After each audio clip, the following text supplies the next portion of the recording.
우리 인생 주님 배울 날이 너무나도 가까워지고 있는 때 우리가 지난 3년 동안 다음 세대를 위한 영적 비전의 목표를 세웠어요. 그래서 2021년에는 우리가 무엇보다도 영적인 모범을 보여야 한다고 강조했고요. 또 작년에는 우리가 영적인 감동을 줘야 한다고 강조했어요. 그런데 금년에는 영적 열매를 맺어야 할 때임을 목표로 세우게 된 것입니다.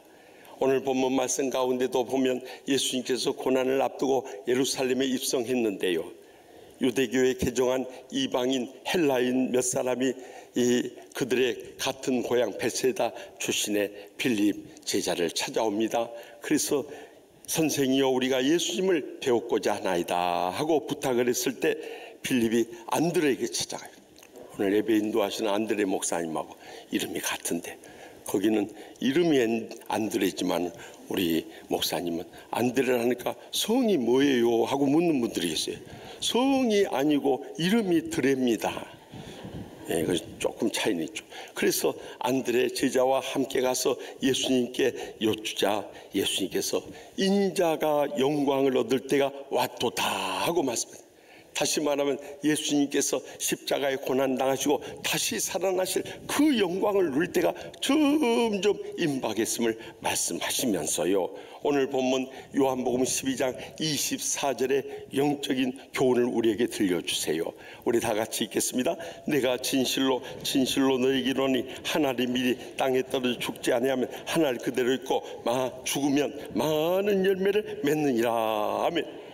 이 말씀은 영적으로 예수님께서 십자가에 죽임을 당하지 않으시면 예수님 한 분으로 인생이 끝나지만 그가 십자가에서 고난당하시고 죽으심을 통해서 부활의 생명으로 수많은 인류를 구원할 것을 영적으로 예언하고 계시는 것입니다. 그렇다면 예수님께서 십자가에서 돌아가셨다가 부활하심으로 수많은 우리를 구원해 주셨듯이 우리도 그 예수님을 모시고 살아간 다음에 일생토록 자손 대대로 수많은 영적 열매를 맺지 않는데 어떻게 하면 그 영적 열매를 맺을 수 있을 것인가? 이 시간도 들려주신 하나님의 음성을 다 함께 들을 수 있길 바랍니다. 먼저 갈라디아서 2장 20절 말씀을 다 같이 읽겠습니다. 내가 그리스도와 함께 십자가에 못 박혔나니 그런즉 이제는 내가 사는 것이 아니요 오직 내 안에 그리스도께서 사시는 것이라. 이제 내가 육체 가운데 사는 것은 나를 사랑하사 나를 위하여 자기 자신을 버리신 하나님의 아들을 믿는 믿음 안에서 사는 것이라. 아멘. 우리가 영적 열매를 맺기 위해서 가장 먼저 해야 할 것은 하나님의 씨앗이 땅에 떨어져서 죽어서 썩어져야 그것이 열매를 맺을 수 있는 것처럼 우리도 가장 먼저 주님 십자가에서 날마다 순간마다 죽어짐을 통해서 열매를 맺기 시작한다는 것을 잊지 마시기 바랍니다.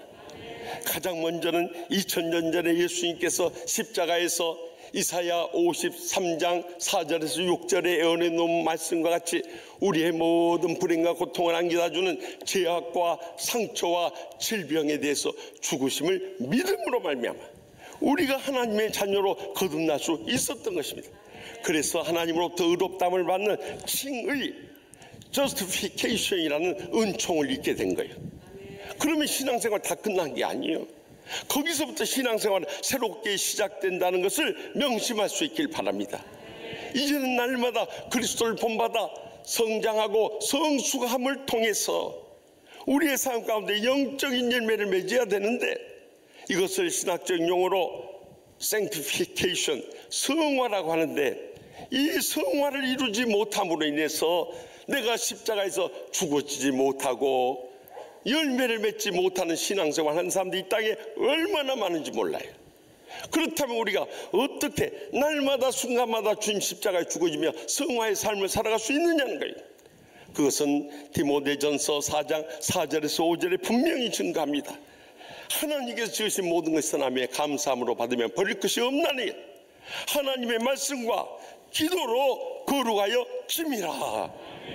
날마다 하나님의 말씀 있고 또한 기도하면서 그 주님과 만나고 주님의 십자가에서 내 자아와 옛사람과 감정과 혈기에 대해서조차도 주어지지 않으면 어느 누구도 성령 충만함을 얻을 수가 없고 성화의 열매를 맺을 수가 없고 영적인 열매는 더더욱 맺을 수가 없는 것입니다. 그래서 우리는 마음 상하고 힘든 순간마다 죄악의 유혹과 시험에 빠질 때마다 주여 주여 두 마디만 외치면 돼요. 그때 주님 바라보게 되고, 그때 주님 앞에 우리의 모든 죄악과 상처와 질병 다 내려놓게 되고, 또 주님 십자가에서 주어짐을 통해서 우리는 영적인 열매를 맺을 수 있는 삶을 살아가게 되는 것입니다. 사실 이것이 생활화된다는 게 쉬운 것은 아니에요. 부족한 종이 23년 전에 우리 교회에 처음 왔을 때요, 그때 그 첫 해에 연례적으로 했던 구역장 권차 수련회가 있다고 그래서 이제 그때는 6개 교구에 있었으니까 버스 6대에 구역장 권찰들이 다 차가지고 이제 저기 충주 유스 호스텔로 구역장 권차 수련을 떠났어요.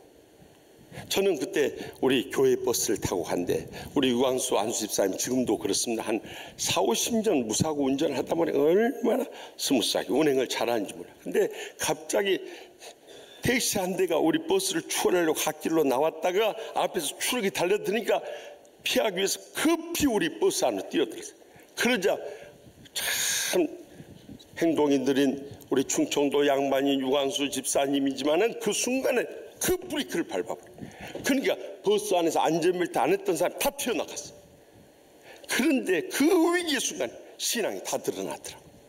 저 바로 뒤에 앉았던 구역장 집사님은 튀어나가면서 외친 소리가 오 주여, 그러고 이제 영적으로 깨 있는 거예요. 그런데 바로 앞에 앉은 새로 신학대학 교수하다가 부임한 이 담임 목사는 튀어나가면 뭐라고 하는지 아십니까? 오메, 그랬어요. 같은 오자 돌림지만 어떻게 그렇게 큰 차이가 있는지 몰라요. 세상에 이 새로 부임한 담임 목사가 오주여 하고 구역장 권찰이 오메 해야지 어떻게 그게 거꾸로 될 수 있는 거예요. 제가 거기 가기 전부터 얼마나 시험에 빠져버렸는지 가서 고개를 들 수가 없는 거예요. 더욱이 그 구역장 집사님이 저기서 나타나면 못 본 채 쏙 빠져나갔어요. 제가 오직하면 집에 돌아가지고 오주여 오주여 연습까지 했겠어요. 요즘에는 그냥 그 브레이크가 밟아도 오주여 소리가 툭 타게 나와요. 근데 그때는 그렇지 못했어요. 여러분, 성령 충만하지 못하면요, 목사고 장로고 권사고 집사고 우리가 영적 분별할 수 없고 하나님의 편에 설 수 없고 주의 영광을 위해서 온전히 드릴 수 없는 것입니다.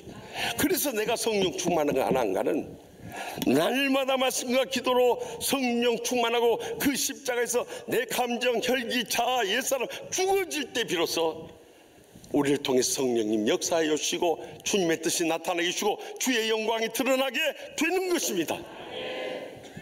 그리 할 때 우리는 어떤 시험도 이겨내고 날마다 영적 열매를 거두며 승리하며 살아가게 되는 거예요. 그러므로 우리의 인생 가운데서도 갖가지 어려움이 있어도 날마다 주여 주여 부르짖으면서 주님 십자가에서 내 자아와 옛사람과 감정과 혈기에 대해서 주어지게 될 때 우리는 기필코 우리의 삶 가운데 성령님의 역사 속에서 영적 열매를 자손대대로 맺게 될 줄 분명히 믿으시기 바랍니다. 계속해서 시편 37편 5절에서 6절 말씀 다 같이 읽습니다. 내 길을 여호와께 맡기라. 그를 의지하면 그가 이루시고 내 의를 빛같이 나타내시며 내 공의를 종의 빛같이 하시리로다. 아멘.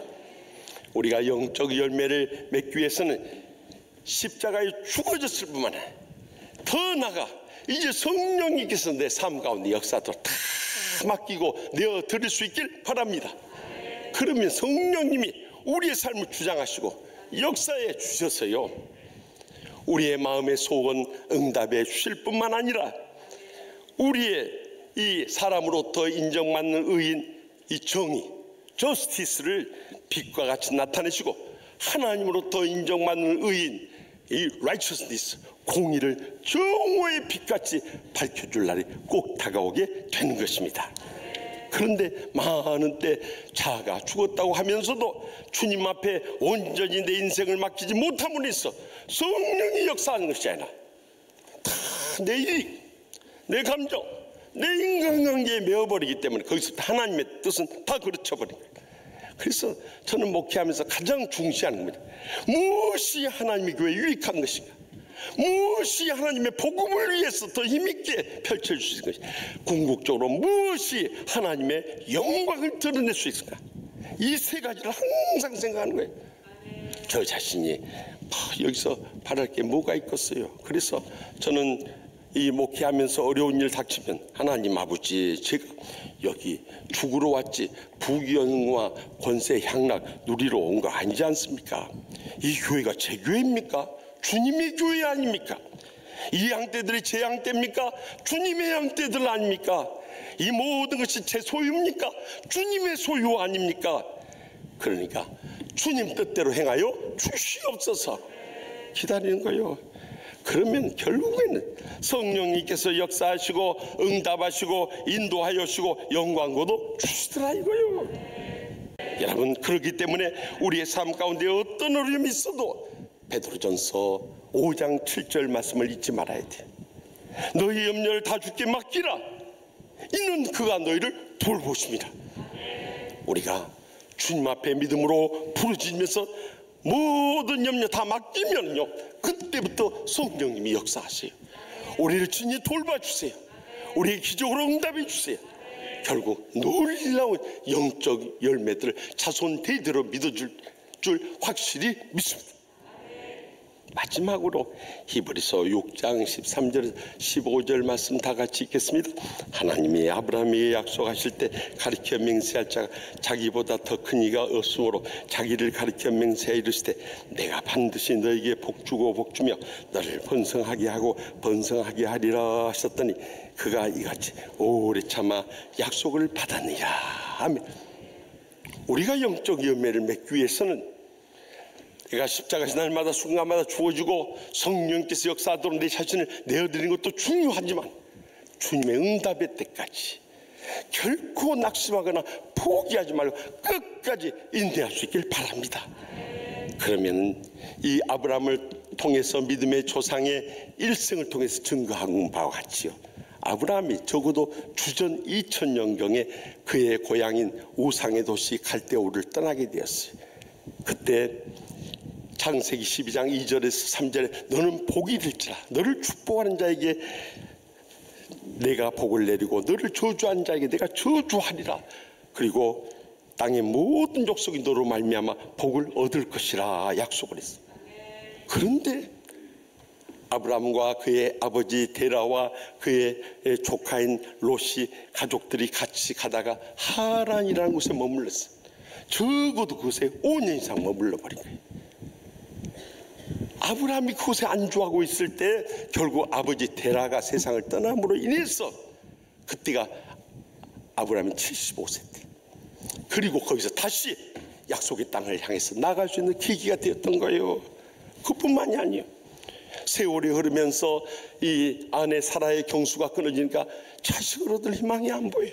주님께서는 분명히 그의 자손을요, 창세기 22장 17절에 내가 내게 큰 복을 주고 내 씨가 크게 번성하여 하늘의 별과 같이 바닷가의 모래같이 되리니 내 씨가 그 대적의 성읍을 차지하리라 약속하셨는데 지금 사라가 얘를 못 낳게 되었으니, 그래서 육신적인 이 방법으로 하가를 취했지만 그것이 가정에 얼마나 불행과 고통의 요인이 됐어요.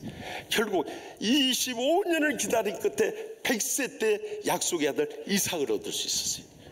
그렇지만 그 가게에서 이삭이 또 야곱과 에서를 낳았지만 그 자손들이 어떻게 하늘의 별과 같이 땅의 모래같이 번성할 수 있었냔 말이에요. 그것은 이제 이스라엘 백성들이 가나안 땅에 들어가기까지 하더라도 주전 1390년경에 들어갔으니까 600년의 세월이 흘러서 젖과 꿀이 흐르는 축복을 취할 수 있었고요, 더 나가서 구약시대 2000년, 신약시대 2000년, 4000년 역사가 지난 오늘날에 있어서 그들은요 전 세계 흩어져서 하늘의 별같이 바다에 모래와 같이 번성할 수 있었던. 그래서 이스라엘만 600만 명, 미국에 580만 명, 전 세계에 흩어진 사람까지 다 포함하면 1,400만 명에 이르는 유태인을 이루게 되고, 또 그들이 전 세계 정치, 경제, 사회, 문화, 예술, 외교, 국방에까지 막강한 영향력을 끼칠 수 있었던 것입니다. 그러니까 아브라함이 복을 분명히 복주고 복주며 번성하게 하리라 했던 약속의 말씀이 오래 참아 기다린 가운데 이루었다는 것을 잊지 마시기 바랍니다. 갈라디아서 6장 9절에서 10절에 분명히 약속하지 않습니까? 우리가 선을 행하되 낙심하지 말지 포기하지 않으면 때가 이르면 거두리라. 그러면서 그 다음 말씀 더 중요해요. 우리는 기회 있는 대로 모든 일에 착한 일을 하되 더욱 믿음의 가정들에게 할지니라. 이 말씀을 더 여러분들 이해하기 쉽게 풀려면 NIV 영어 성경 especially to those who belong to the family of believers.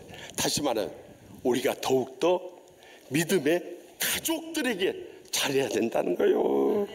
그러면 그 가족들이 우리의 신앙의 모범과 사랑의 성김을 따라서 감동을 받고 언젠가는 변화될 날이 꼭 다가오게 되는 것입니다. 그래서 우리가 영적 열매를 맺기 위해서는 결코 낙심하지 말고 포기하지 말고 끝까지 인내하면서 주님 부르시는 그날까지 기다리면서 섬겨 나갈 수 있길 바랍니다. 언젠가는 우리가 천국에 가서라도 그 영적 열매를 거두며 감격해야 할 그날이 꼭 다가오게 될 줄 확실히 믿으시기 바랍니다. 지난 연말에 C채널에서 우리 한국 교회 원로 목사님들, 명성교회 김사만 원로 목사님, 투례교회 김준홍 원로 목사님, 또 합동 측 저기 부산 호산나교회 최홍준 원로 목사님, 또 감리교를 대표해서 창천교회 그 김대중 대통령 영분이 나갔던 교회 아닙니까? 그 박춘하 원로 목사님, 그리고 이 초교파 독립교단을 대표해서 할렐루야 교회 김상복 원로 목사님이 나오셔서 오전에 신년 특집 자담을 가졌고요. 오후에는 이제 합동교단을 대표해서는 현재 부총회장인 부산 새로남교회 오정호 목사님, 또 성결교를 대표해서는 중앙성결교회 한기채 목사님, 그리고 저기 침례교를 대표해서는 수원중앙침례교회 고명진 목사님, 강남 제일침례교회 새로 부임하신 최병락 목사님, 그리고 통합 대표로서는 이제 부총회장 제가 참석을 했어요. 그런데 오전 오후 나눠서 했기 때문에 점심시간에 같이 오찬을 하자고 해서 다 모여서 삥 둘러 앉아서 식사를 하면서 이 교계 원로 어르신들이 이렇게 하는 말을 귀담아 들었어요. 그 가운데 김상봉 목사님이라고 저기 할렐루야 교회 원로 목사님이 김상봉 목사님이 어떻게 해서 자기가 북한 땅에서 내려오게 되었는가, 그 이야기 들으면서요 제가 너무 큰 충격과 감동을 받았어요. 이분이 원래 평양에 사시면서 이 주기철 목사님 순교하셨던 산정연 교회 다녔답니다. 그런데 해방 이후로 공산당이 북한을 지배하면서 교회를 비판하기 시작했대요. 그래서 담임 목사님 말할 것도 없고 전도사님들 또 장로님들까지 다 끌려가서 고문을 당하고 어려움을 겪을 때 어머니가 자녀들, 구남미의 자녀들의 너희들은 믿음으로 살아야 된다, 순교 신앙으로 살아야 된다, 지난날 우리의 신앙의 선조들 그 신앙으로 삶으로 복음을 지키고 우리가 예수 믿게 되었는데 너희들 여기서 무너지면 안 된다 늘 가르쳐 주셨대. 그런데 학교에 가면 인민학교를 다니는데요, 이 공산당 선생님들이 교회 다니는 사람들 다 손들라 해가지고 그 애들만 월요일날 학교에, 아니 주일날 학교에 나오라는 거예요. 그러니까 교회 못 가게 하려고 학교에 집합을 시킨 거예요. 그때마다 엄마의 말씀을 따라서 교회로 가버려. 그러면 월요일날 가게 되면 여지없이 끌려가서 뺨을 얻어맞고 몽둥이질을 당하는데 다 월요일날이 공부의 날인 거예요. 그런데 한 번은 학생들 모아놓고 너희들 교회가 중요하냐 학교가 중요하냐 물었는데, 같은 인민학교에 다니던 누나하고 이 김상봉 목사 둘이가 교회가 더 중요합니다. 그랬대. 그때 선생님이 끌고 가더니 그날은 몽둥이로 그 초등학생 인정사정 없이 내리쳐가지고 빈문이 들어가지고 해질문에 집에 돌아왔다. 아들을 기다려도 안 오니까 엄마가 걱정하고 계셨는데 애가 온몸이 피멍이 들고 부어가지고 왔대. 너 어떻게 이렇게 늦었냐? 그래서 학교에서 선생님이 교회가 중요하냐? 학교가 중요하다 그래서 저 교회가 중요하다고 했어. 그때 끌고 와서 몽둥이로 인정사정 없이 내리쳤다.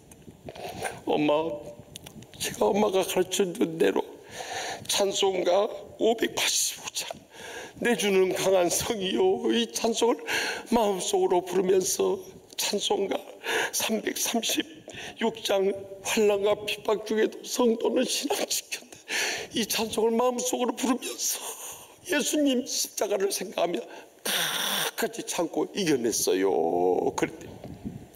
그랬더니 어머니가 너 얼마나 아프냐 이런 말 물으신 것이 아니라 어머니 하신 말씀이 역시 내 아들이야, 절대 지면 안 돼. 그러더니 어머니가 바로 부엌으로 가시더니 그 시험을 이겼다는 상으로 사과를 하나 주더래요. 자기는요 그 사과를 어머니한테 받는데 꼭 주님이 주신 것 같더래요. 그래서 방으로 들어가서 그 사과를 먹으면서 그렇게 울었는데 결국 거기서 신앙을 지키기 어려운 거예요. 그래서 어머니가 먼저 형하고 누나하고 자기를 서울행 기차에 실어가지고 떠나보내고 결국에는 남북관계 다 끊어지고 6.25 전쟁이 일어나게 됩니다. 자신은 선교사의 도움으로 미국에 가서 신학을 공부하고 신학대학 교수가 되고 저기 버지니아에 있는 베델교회 담임 목사 되었을 때 북한에 있는 사람들이 연락을 해가지고 어머니가 살아있다고 가르쳤대. 갔더니 어머니와 형제들이 다 살아있더래요. 아버지만 폭격을 받아서 세상 떠나고 그 어머니가 조용히 말씀하시더래요. 너희들 떠난 뒤로 매일 골방에서 너희들 믿음으로 잘 자라서 하나님 나라 일꾼 되기만을 위해서 기도했는데 몇십 년 만에 이렇게 반가이만 하나님의 기적의 응답이라면서 밤을 새워서 오시더래요. 어머니 이 공산치에서 어떻게 신앙생활해요? 그랬더니 다 나간 다음에 문 걸어 잠그고 성경 읽고 기도한다. 그런데 하나님께서 이렇게 기적을 해가지고 너희들이 이 남아해가지고 다 잘 살고 미국에서까지 이렇게 활동하고 있다는 소식을 전해듣고 너무너무 감사. 그래서 또 다시 가서 팔순잔치를 해드리고 왔는데 그 뒤로 세상 떠났다는 부고 소식을 전해들었다고 하면서 저희 어머니가 아니었으면 저는 이렇게 목사도 될 수 없었고 이렇게 이 독립교단 최대 교회인 할렐루야교회 홀로 목사 될 수 없었습니다. 그 말씀을 눈물을 글썽이면서 하시는데요, 제가 식사를 하다가 한쪽 구석에서 눈물을 흘리면서 들었습니다. 우리는 김상복 원로 목사님의 어머니의 이름도 기억조차 못하고 그 얼굴 모습조차도 알 수 없지만은 그 어머니가 하나님의 미랄이 되어 주셨기 때문에 이렇게 훌륭한 아드님을 낳을 수 있고 우리 한국교회뿐만 아니라 이민교회 세계 선교회까지 마지막까지 귀하게 쓰임받은 영광 돌리는 위대한 역사를 이루고 열매를 맺을 수 있었던 것입니다. 사랑하는 성도 여러분, 우리도 한 번은 다 합니다. 이 땅에 우리 자손들에게 무엇을 남겨주겠습니까? 세상의 물질이나 명예나 그 무엇보다 중요한 것은 영적인 열매를 맺고 떠나가야 됩니다. 우리가 떠날 날이 한 해 더 가까워졌습니다. 금년에 세상을 떠날지 저와 여러분 누가 알겠습니까? 그러나 금년이 마지막이고 오늘이 마지막 날이듯이 날마다 순간마다 주님 십자가에 죽어지고요 성령님께 모든 것 맡기고 역사도록 내어드리고요 더 나가서 이제 우리의 남은 생이 자꾸 하나님의 응답의 때까지 낙심하거나 포기하지 않고 인내하며 기다릴 때 하나님께서 기필코 우리를 통해서 영적 열매를 자손 대대로 맺어줄 그날이 꼭 다가오게 될 줄 확실히 믿습니다.